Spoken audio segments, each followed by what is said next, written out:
For the VS Code hint, tip, and trick of the week, now that you're writing that beautiful CBFS code, you'll want to share it with all of us. And so this is CodeSnap on VS Code.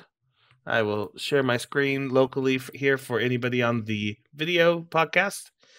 And this is just a way that once you have code, you can take a nice screenshot of it. There's configuration options to include numbers, line numbers, to change the theme, the font, things like that.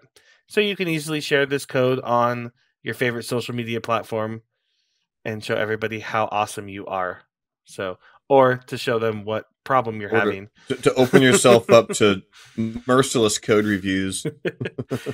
Uninvited code reviews.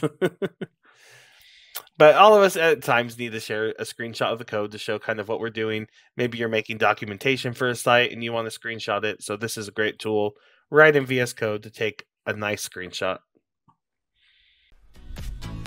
That was our VS Code hint, tip, and trick of the week.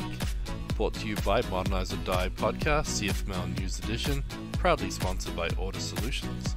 You can see the new episodes every week on cfmlnews.modernizeordie.io or on the Order Solutions YouTube channel.